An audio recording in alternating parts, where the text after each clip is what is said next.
What's going on, guys? It's Jimmy here. Welcome to our daily show where we discuss everything going on here in our country that you need to know about here on a daily basis. We got some major news here today going on here for you. President Biden gave a major speech here yesterday outlining several different things for you guys here. We also have new $1,500 in relief announced for citizens here. We'll go over that here in this video as well. We got a lot of different things going on here. Also, a new enemy of the states emerges here. We'll go over that here as well, as it seems like America gets more and more kind of enemies here lately. We'll go over that here in this video as well. Let's jump right in. Yeah, so President Biden gave a major speech here. Here's an excerpt of it. Check this out. My plan also takes common sense action to reduce gun violence and violence overall.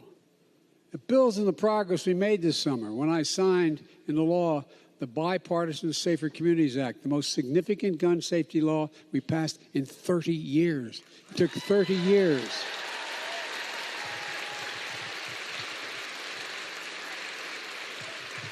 And we beat the NRA. We took them on and we beat the NRA straight up. You have no idea how intimidating they are to elected officials. The NRA was against it, which means the vast majority of Republicans in Congress couldn't even stand up and vote for it because they're afraid of the NRA. It's not unusual. Every Democrats, Republicans, senators, they get afraid of certain interest groups. They voted against it. Law enforcement supported it. Faith leaders and teachers supported it. Victims of gun violence and their families supported it. Young people in this country, like the students of this great university, supported it. And the NRA and the vast majority of congressional Republicans voted against it, saving lives and keeping America safe. But guess what? We took on the NRA and we're going to take them on again, and we won, and we will win again. But we're not stopping here. I'm determined to ban assault weapons in this country. Determined. I did it once before, and I'll do it again. For many of you home, I want to be clear. It's not about taking away anybody's guns. In fact, we should be treating responsible gun owners as examples how every gun owner should behave. Yeah, so you can see here, President Biden has some strong words there during this speech. He also says, I'm determined to ban assault weapons in this country. Determined. I did it once and I'll do it again. Congress passed a 10-year ban on assault weapons in 1994 when Biden served in the Senate. He says, quote, it's time to hold every elected official's feet to the fire and asks them, are you banning assault weapons? Yes or no? Ask them. If the answer's no, vote against them, he says. Biden says we're living in a country awash with weapons of war. Weapons that weren't designed to hunt, they're designed to take on an enemy, Biden says. For God's sake, what's the rationale for these weapons outside of a war zone? They inflict severe damage. He cited the late Justice Anton Scalia, who said that the rights granted through the Second Amendment are not unlimited. Quote, we have to act for all those kids gunned down on our streets every single day that never make the news, Biden says. You have to act so our kids can learn to read in school instead of learning to duck and cover. It's based on a simple notion. When it comes to public safety in this nation, the answer is not to defund the police. It's to fund the police. Fund the police. As we hire more police officers, there should be more training, more help, and more accountability. Without public trust, law enforcement can't do its job serving and protecting all the communities. Also, former Vice President underneath former President Donald Trump, Mike Pence, spoke out against Republicans who are calling out to defund the FBI. You can see here this headline from USA Today and Yahoo saying defund the FBI, why Republicans are rallying to defund the FBI could boost Democrats in midterm elections. Here's what former Vice President Mike Pence had to say about Republicans that are saying to defund the FBI. My fellow Republicans, we can hold the Attorney General accountable for the decision that he made without attacking rank and file law enforcement personnel at the FBI.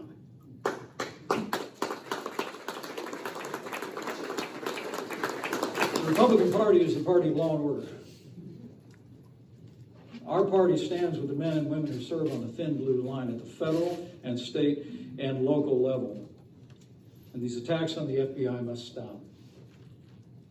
Yeah, so let me know your thoughts on this. Some parts of the Democratic wing had gotten criticized in the past for calls to defund the police. Now parts of the Republican wing, there's calls to defund the FBI. Let me know your thoughts on that here in the comments. Next up, the country of Iran being labeled an enemy of the state as they're sending weapons and drones to Russia, being labeled the first official country to supply Russia with weapons. You can see here this headline from the Washington Post. Iran sends first shipment of drones to Russia for use in Ukraine.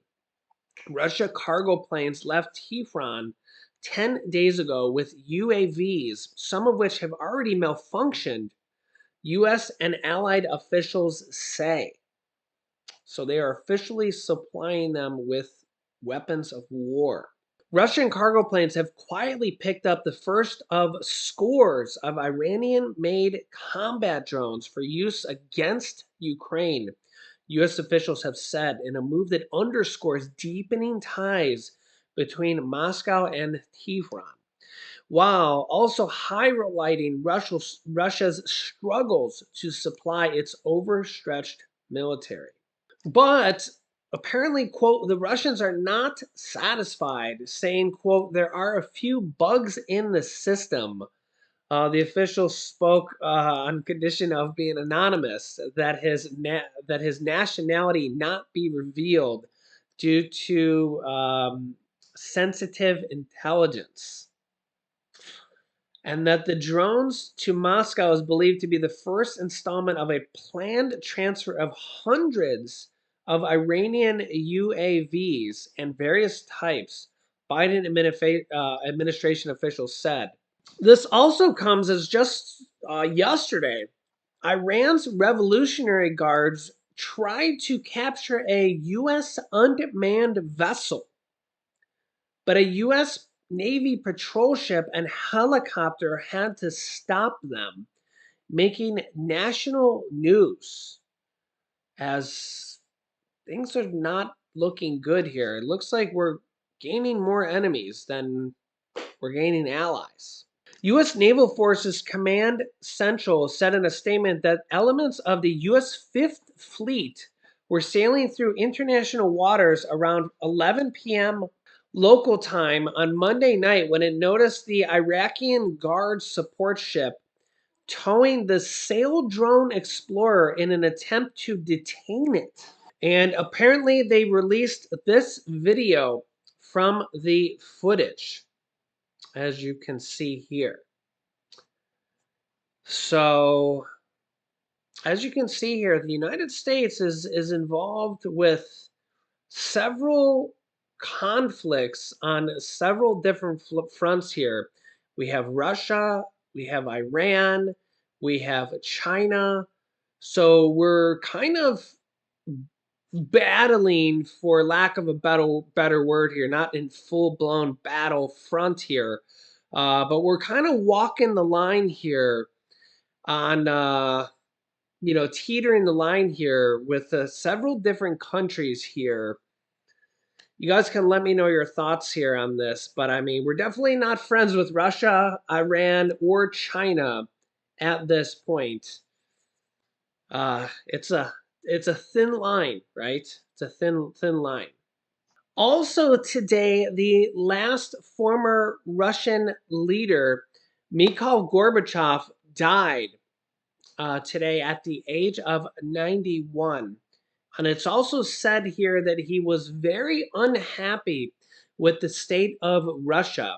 And you can actually see here, quote, he gave freedom to hundreds of millions of people in Russia and around it, and also half of Europe.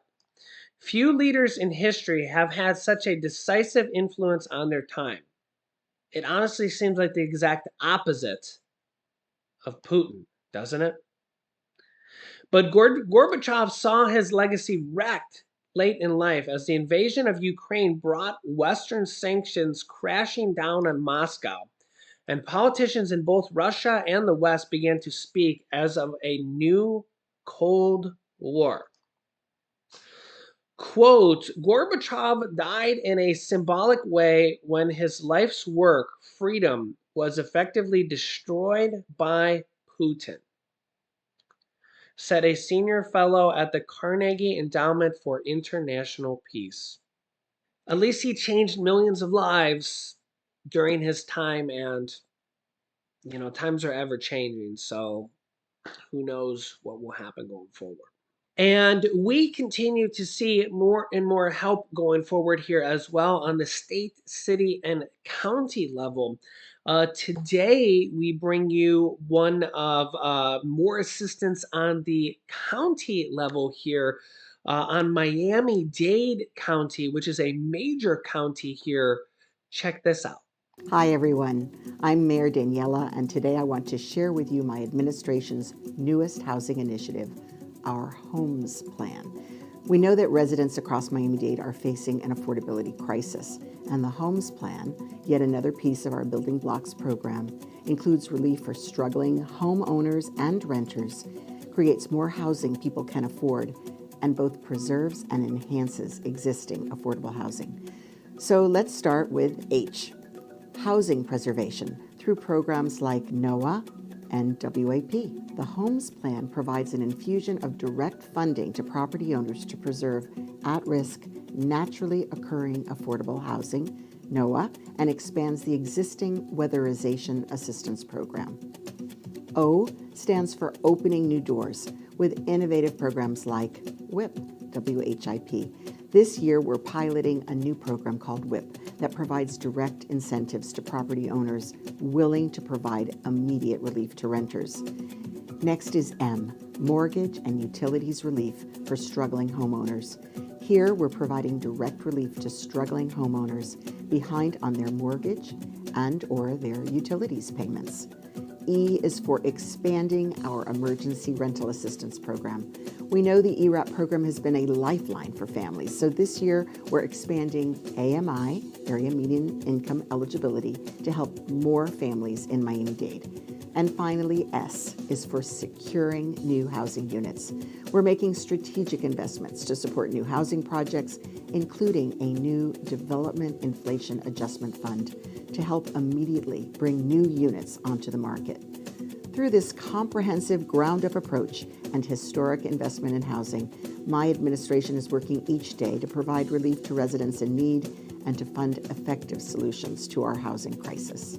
Yeah, so you can see here, Miami-Dade County to offer up to $1,500 in direct payments to help mortgages. There's also stuff in there for renters and all sorts of different things there, as you heard the mayor in that video. So this is just one of the programs going on here on the county level. Remember from the last stimulus package, there was $350 billion that went out to states, cities, and counties. I'll keep you up to date here on all that. I'll link you to some videos here with where you can find rent assistance, mortgage assistance, and utility assistance. that is available in your area, and more may be coming here as well in the future. I'll keep you up to date here on my YouTube channel. So make sure to subscribe down below. Click the subscribe button if you haven't yet, and click the bell icon that appears after you subscribe so you get notifications when we go live here with new videos every single day. And also you can click the thumbs up button for us down below as well if you appreciate these videos. You can click this top video up here to watch the video about how to get rent assistance, this bottom video on how to get homeowners assistance, this top video up here on how to get utility assistance, and this bottom video down here on how to get the newest video on student loan forgiveness. So click on one of those videos next. Thanks for watching, guys, and I'll see you in the next video.